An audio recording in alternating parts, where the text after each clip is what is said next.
What's up, y'all? Hope you're having a wonderful early Wednesday morning. That's depressing to say, isn't it? I've got a question for you if you're just tuning in as I wait for some people to join me here. It's a simple question. Do you think the Astros can still win the World Series? That's it. That's all we're asking here. Put up a poll on Twitter at Gallant Says Pod if you haven't already followed it. And I know it's going to come off as reactionary after the Astros again lost to a very good Baltimore Orioles team, the most recent of them, a 9-5 loss today. I'm starting to get skeptical. But first, hello and welcome aboard the Gallant Says podcast on this early Wednesday, September 20th of 2023. I am Paul Gallant. You can watch this thing live Sunday, Monday, Tuesday, Wednesday, and Thursday nights. At times to be determined at youtube.com/Paul Gallant. Also at twitch.tv/Gallant Says. You can listen to it after it airs wherever you get your podcasts. Apple, Spotify, Google, Stitcher, and SoundCloud. And if you ever have a question, just look up Gallant Says on social media. You'll be able to find me. I'm wavering when it comes to my confidence in the Houston Astros winning a World Series, which is not a bold take at all. Baseball's playoffs are a crapshoot. It's very difficult to make it through the playoffs and win a World Series. As, yes, the Astros, who have won 2 World Series over the past 6 years, have proven 6 straight American League Championship Series appearances. Pretty damn good, but you're not going to win every single one. It's been a while since we've even seen a repeat World Series champion. Here's where I'm wavering. From a pitching perspective, what starting pitcher do you trust implicitly? Do you feel is capable of giving you ace caliber performances multiple times in a postseason run? And I got to be honest, multiple times, that's where it gets dicey. Justin Verlander, is he going to do it multiple times? Framber Valdez, is he going to do it multiple times? And I don't even know who the Astros' third starter is at this moment in time. I don't think they do either. You want it to be Christian Javier, given what you paid him this offseason, but his ERA is approaching 5. You were hoping Hunter Brown could potentially be it. Hunter Brown's 11-12 on the year after tonight's loss, with an ERA that is approaching 4.8. So you got 2 ace caliber starters who aren't pitching like aces. You don't know who your third starter is. You've also got a bullpen that right now has Brian Abreu as its best arm. And he's injured. I liked what I saw Monday night from Hector Neris. I think Hector Neris might be your second best reliever right now, early September 20th of 2023. After that, I don't even know who to point to. Definitely not Phil Maton after tonight. Definitely not Jose Urquidy. I mean, the best reliever tonight for the Astros was a real person named Bennett Sousa, who threw an inning and 2/3 and has 3 strikeouts. His ERA is 7.71. I don't know who I'm looking for out of the bullpen that's reliable after a historic performance last year. And I know there's a chance that Ryan Presley could shake off the cobwebs and once the postseason begins, be a little bit better. Or I guess in the eyes of some, that Rafael Montero in that 30-game stretch that he had where he wasn't an absolute fucking disaster, that he's going to be able to fix that. But From a pitching perspective, you're limited. And then, and I've got to look up the numbers for this, then you've got to look at just the basic fundamentals for this team. The errors have been coming a lot. And while Baltimore made two errors tonight, which is one more than the Astros, you're regularly seeing them fuck things up in the field. Probably the most frustrating moment is much like against the Royals, the Orioles decided to drop a bunt down the first base line. Ultimately, the guy who laid down the bunt ends up safe. They score a run, and you're thinking to yourself, wait a second, we just saw this. We didn't have an answer for this after just seeing this? And I suppose the people that are constantly mad at Dusty Baker, who I like to fuck with, because it's always, he's the worst problem. Okay, this is maybe something you could point at. They're not as good of a team in the field defensively as they were last year. And on top of that, fuck, the base running. Jesus Christ. The base running is so bad on this team. And in this series already, there's at least 4 examples that come to mind. And when compared to, I guess, the rest of the season, you're thinking to yourself, shit, how many times have they fucked up on the base paths this season? Jose Altuve especially. And they have the bats. There's no denying they have the bats. Jose Altuve's on a tear. Alex Bregman hit a home run. Not the best couple of games for Yordan Alvarez, but Kyle Tucker, he gets a home run. Jose Abreu maybe needs to get moved back into the cleanup spot. No one's getting mad at Dusty Baker for moving Jose Abreu out of the cleanup spot, huh? You can tell I'm fucking with you on that one, huh? Yainer Diaz is back in the lineup. Maybe thanks to the load management that Dusty Baker gave him. Got a double? Huh? You got a home run? Oh, thank you, Dusty, for giving him that day off. Unlimited power after his load has been managed. But 5 runs is not going to beat the red-hot Baltimore Orioles, who have names, guys that you actually fear on a level that maybe you haven't really felt in the American League in a really long time. And obviously the Astros took care of business the last time that these two played one another in a series. They won the first 2 games of it. But, I mean, just look at the Orioles lineup. Gunnar Henderson, he's good. Ryan O'Hearn, at least they finally got him fucking out today. You've got Cedric Mullins getting more big hits. You've got Austin Hayes. Like, it's a good lineup. They've got solid pitching. And I was talking with Orioles broadcaster Kevin Brown earlier today. We went out to lunch. Kevin and I went to Syracuse together. We were in the same class. He's a great dude.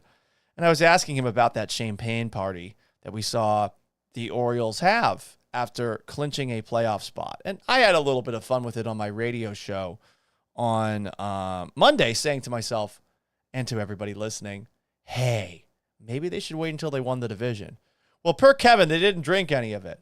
Like, Kevin drank a good amount of it. John Angelos, the owner, drank a good amount of it. And look, the Orioles have their own weaknesses. I'm not saying that the Astros are incapable of beating Baltimore. Earlier this year, they proved that they can.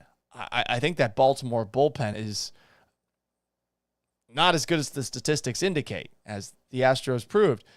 But they can hit. And they might have a better lineup than the Astros. I honestly don't know. So this is one of the teams you're going to have to get through to go to the World Series. Hell, I think there's a good chance that this ends up being the American League Championship Series. But do you feel good in a long series against a team like that when there are questions about your starting pitching, which there weren't last year?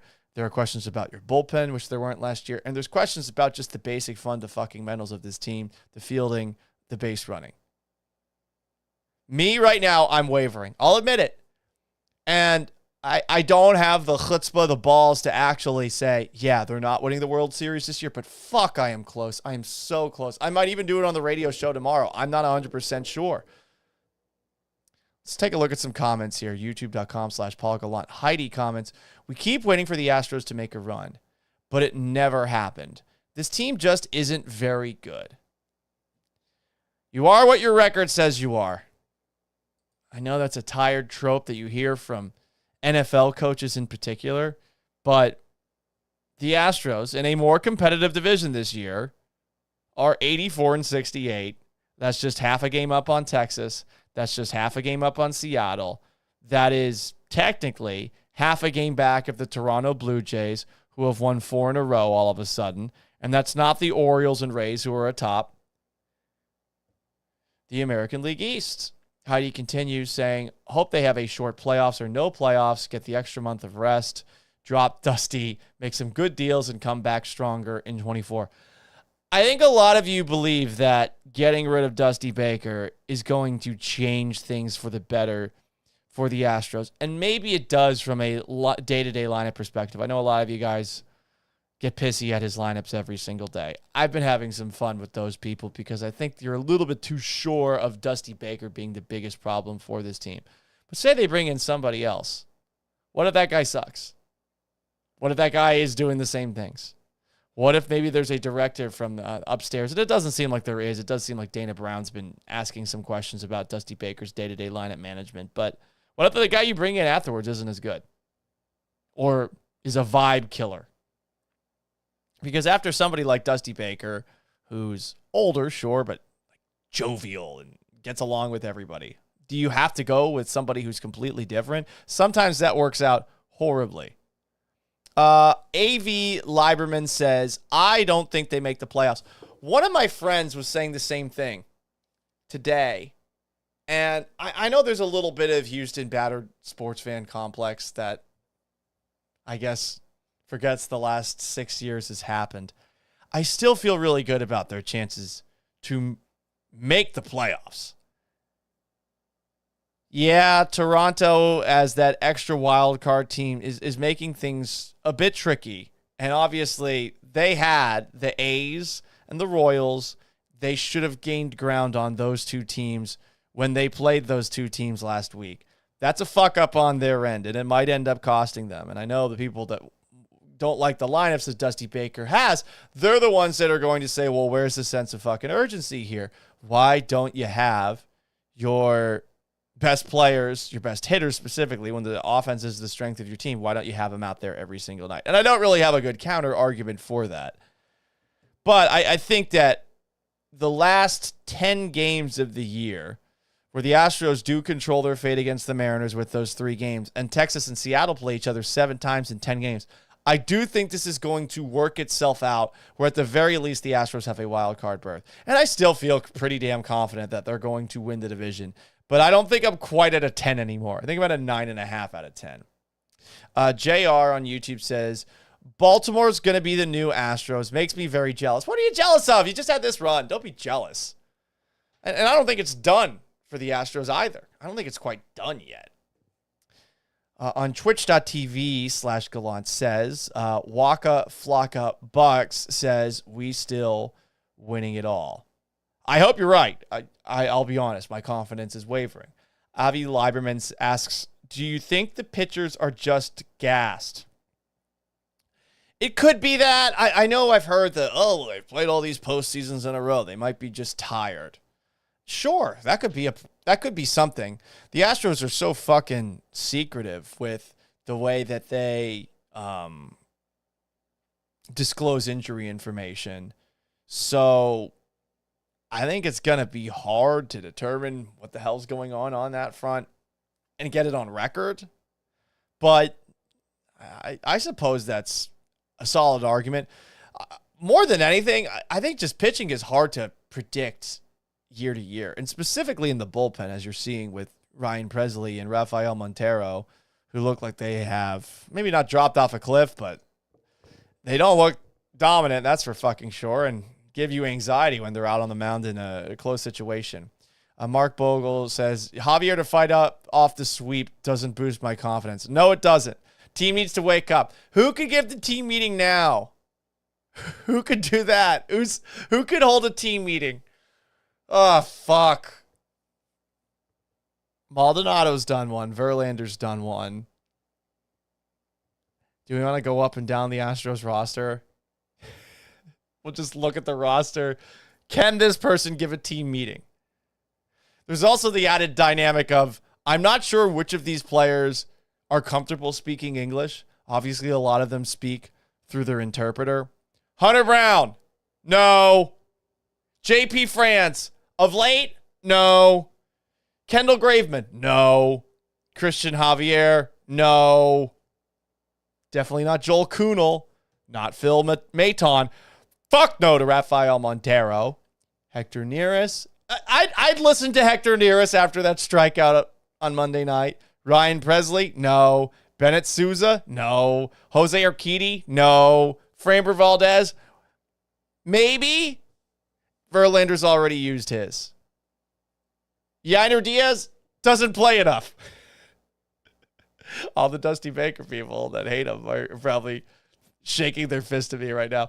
Martin Maldonado already did it. Jose Abreu, no. Jose Altuve, yes. But if Jose Altuve has to give a speech like that's, you're breaking the glass in case of an emergency. Alex Bregman, he did hit a home run last night. Bregman, I feel like, can give us something here. Mauricio Dubon, no. Greg Kessinger, no. Jeremy Pena, no. John Singleton. Jordan, I'm not feeling it coming from Jordan. I'd listen to Chas McCormick if he had a speech. Jake Myers, fuck no. Kyle Tucker, maybe, but he's not really like that whelming. Michael Brantley, assuming he's not dead again, because he hasn't played the last couple of games. Anyone else worried that Michael Brantley is just injured again and they're not going to use him the rest of the year? Oh, Christ. I'm getting more and more down. Angel Tapia, I'm confident it's a toss-up. I'm assuming talking about the division. Coin Boy Dusty style. Salute. Fingers crossed. What else do we have here? Heidi asks, if the Tigers fire AJ Hinch, I guess they could hire AJ Hinch. I think we're getting a little bit too nostalgic with AJ Hinch. AJ Hinch lost 2 playoff series for the Astros by leaving Will Harris in the game too long. 2015 against the eventual World Series champion Royals, and 2019. Honestly, I feel like there is an argument to be made that Garrett Cole was justified in being very anti-Astros and Team Scott Boras after the end of that game. More comments. Avi Lieberman says, Espada should take over after Dusty. Fuck it, I'd say Martin Maldonado. Honestly, hear all these good things about him. Why not make it Maldonado? Or Maldonado's at least the bench coach. Stan Taco says they need to open the roof. Yeah, you got to do something right now. I mean, you're sub 500 at home. I joked earlier, and probably going to do a bit on this during the radio show tomorrow, but where do you go? Do you go play in the Astrodome again? Maybe the asbestos and the rats and the bats will fuck with the opposition. It'll make it more difficult to field when they're looking up into the sunlit roof for anyone trying to field a fly ball. Obviously, AstroTurf, crazy bounces. Levels the playing field. From a base running perspective, they should be faster. But I don't know. Javier, team meeting after 5 innings pitched and 3 earned runs. Yeah, that's where we're fucking at. I said this on Monday, and I was like, for the love of God, can we get a start where the starter just allows less than 2 runs? Or allows 2 earned runs? Fuck, I'll even take that. I tweeted that out, and somebody actually'd me right away. Well, Framber just did that. No, can we have starters that don't give up 5 fucking runs? Is that so hard? Hunter Brown, 5 1/3, 7 earned runs, 2 homers. Fuck! He was supposed to be Verlander 2.0. Ryan Stanek had the best ERA, says Avi, in the league last year, and the amount of innings he ate up, resting others seemed to be ignored. And he's going on a rehab assignment right now, so that doesn't make you feel great. Angel Tapia suggests a team meeting in Spanish. You know what? That might work, but I wonder how many Astros that don't primarily speak Spanish at all. I wonder. I don't know. It would be hard to be motivated by somebody who's like speaking intensely to you in Spanish, I think. Much like it would be for anybody if someone's yelling at you in another language and you're not 100% sure what the fuck they're saying. Waka Flocka Buck says, Maldi will bring back Brent Strami. Yeah, bring back Brent Strami. Bring back the Spider Tech. I don't give a fuck. Cheat. What are they going to do? What's Rob Manfred going to fucking do? He's not going to do anything. He didn't even take away the trophy last time. I know some people get sensitive about the cheating allegations. Fuck it. Do whatever you want to win. You know, by any means necessary. I don't want to find out afterwards, but Manfred ain't taking away a trophy from one of his bosses, the billionaires. He'll just punish, well, I guess they can't even punish players, really. So there you go, guys. There you go. I don't really have much else to say. The season's not over. I still think they're going to make the playoffs. I still feel like they're going to win the division. I'm pretty confident in those two, but against a team like Baltimore, with the limitations that they have pitching, with the limitations that they have, both from a bullpen and starting pitching perspective, with the struggles in the field, the struggles on the base paths, they're going to have to be really close to fucking perfect. And a team like Baltimore is capable of outscoring them. I don't think there are many teams in the American League that I'd look at and be concerned about, though. Seattle's record against the Astros this year is definitely something to note, and we'll see what happens in the regular season series finale a couple of games from now. But I'm not feeling great. And we haven't even looked at the National League, but we're just talking about getting to the World Series, winning it. I don't know how anyone beats the Atlanta Braves with the way they're playing right now. But Baltimore seems a lot more likely to do it than you do right now. Avi says, painting the batter's eye comes off as desperate. Play better. Honestly, I'm cool with it. And you guys all get mad at Chandler Rome. Chandler Rome actually helped the Astros out. How about that? He did. But now all of a sudden the Orioles are just fucking bombing balls out of the park. Ugh. Anyway, radio show tomorrow, 10 a.m. We'll talk more about this. Please help me. I don't like to be mad or angry on the radio. A lot of people think I do. No, I sound better and more entertaining when I'm angry and pissed. I'm not even pissed. I'm just like, fuck, I guess this isn't the year. That's where I'm at. So long. Farewell. Have yourselves a wonderful Wednesday. We'll be back with something tomorrow.